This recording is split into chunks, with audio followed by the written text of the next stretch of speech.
Chapter 1, Whispers in the Market. The sun blazed down on the bustling Tejuosho market, where voices rose in a symphony of haggling and laughter. Adanna weaved through the crowd, her woven basket slung over her arm. The smell of roasted plantains mixed with the tang of fresh fish, but her mind was elsewhere. For weeks, the whispers had grown louder. At first, they came only in her dreams, soft, disjointed murmurs she couldn't decipher. But now, they followed her even when she was awake. She would hear them in the rustling of leaves, the hum of streetlights, and most disturbingly, in the silence of her empty room. Adanna. She froze in the middle of the market. Someone had called her name, not in a shout, but a breath. Adanna. The voice was closer now, soft and lilting, like the sound of a lullaby. She turned, her eyes scanning the crowd. Nothing. Just the usual chaos of traders waving their goods and customers bargaining. Adanna, child of the bloodline. Her heart thudded. The voice was inside her head now, clear as day. Adanna. Are you deaf? She jumped as Maman Ngozi, the fish seller, slapped her basket. You've been staring into space for too long. Are you buying or not? I'm sorry, Mama, Adanna muttered, fumbling for her purse. She handed over a crumpled note and took the smoked fish, her hands trembling. She could still feel the voice lingering, brushing against her mind like a cold wind. As she hurried away, she became aware of something, someone watching her. She glanced over her shoulder.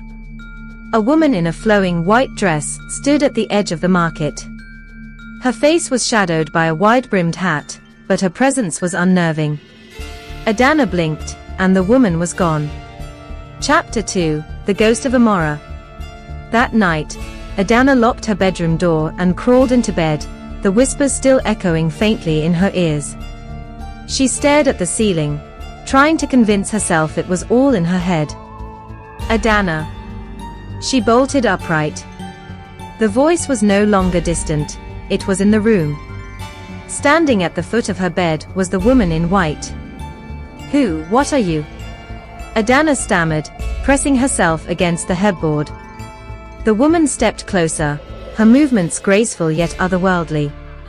Her face, now visible in the moonlight, was both beautiful and haunting.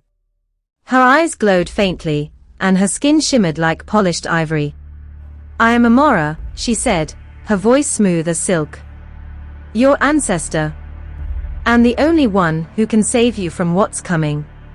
Adanna shook her head, fear and disbelief warring within her. This isn't real. You're not real. Real enough to warn you, Amora said, her tone sharp. The blood in your veins is cursed. A curse that has claimed generations before you. If you do not act, it will claim you too. Adanna opened her mouth to protest, but the woman raised a hand. Instantly, the air grew cold, and frost spread across the windows. Adanna's breath came out in visible puffs. Listen to me, child, Amora said.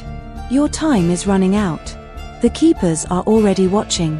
As if on cue, the sound of glass shattering echoed through the house. Adanna's head snapped toward the window. Outside, shadows moved unnaturally fast, closing in. What's happening? She whispered, her voice trembling. Amora's expression darkened. They've found you. Chapter 3, The Shadows Strike. The window shattered, glass spraying across the room like deadly confetti. Adanna ducked instinctively, her heart pounding in her ears.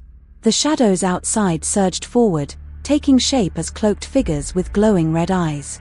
Amora stepped between Adanna and the intruders, her white dress billowing unnaturally in the icy wind. Stay behind me, she commanded, her voice cutting through the chaos like steel. One of the figures leaped into the room, landing with feline grace. It straightened, revealing a silver mask beneath its hood. Give us the girl, it hissed, its voice unnervingly distorted. You will not touch her, Amora replied, her tone calm but deadly. The figure lunged, but before it could reach them, Amora raised her hand. A burst of light erupted from her palm, throwing the intruder backward into the wall with a sickening crack. Adanna could only watch in stunned silence as the other cloaked figures hesitated, their movements uncertain. Amora turned her head slightly, her glowing eyes meeting Adanna's. "Run," she said. "What about you?" Adanna stammered. "Run." The urgency in Amora's voice jolted Adanna into motion. She scrambled out of the room, her bare feet skidding on the cold floor. Behind her, the sounds of the fight raged on, shouts, crashes, and the eerie hum of something otherworldly. She tore down the hallway and threw open the front door, plunging into the cool night air. The streets were eerily empty, the usual hum of Lagos nightlife replaced by an oppressive silence. Adanna didn't stop running until her lungs burned, and even then, she didn't dare look back. Chapter 4: The Hidden Truth. Adanna finally stopped in a narrow alley, leaning against a wall as she tried to catch her breath. Her mind raced, replaying the events of the night. Who were those people? What did they want? And how was Amora able to do whatever that was? Adanna. She spun around, her heart lurching. Amora stood at the other end of the alley, unscathed and still impossibly radiant. "You left me," Adanna accused, her voice shaking. "I told you to run," Amora replied, stepping closer. "You're not ready to face them yet." "Face who? What's going on?" Amora sighed, her ethereal glow dimming slightly. "The keepers of the veil.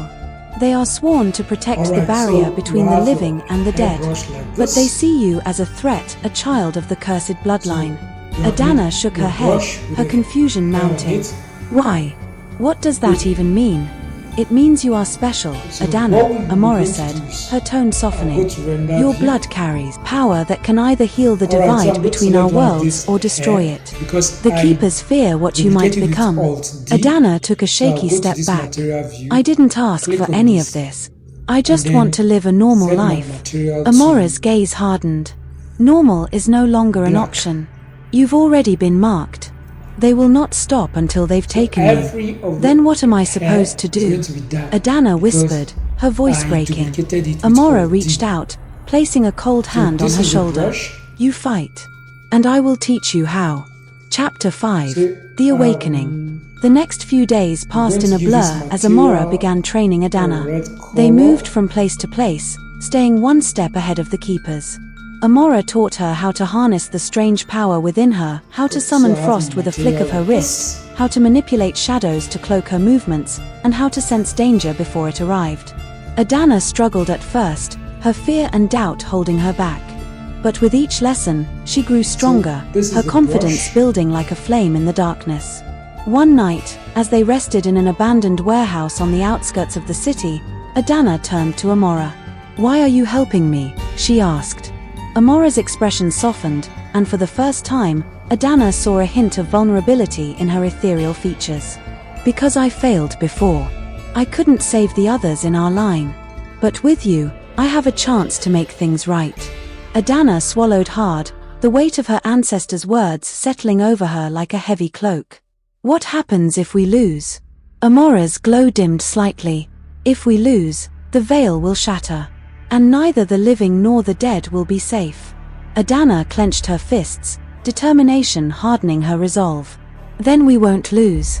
As the shadows outside began to stir once more, Adanna knew one thing for certain: her life would never be the same. Chapter 6: The Hunter's Snare. The night was eerily quiet as Adanna and Amora moved through the abandoned streets.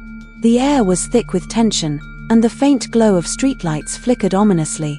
Amora had insisted they leave the warehouse. "The Keepers are never far behind," she'd said, but Adanna couldn't shake the feeling that they were walking into a trap.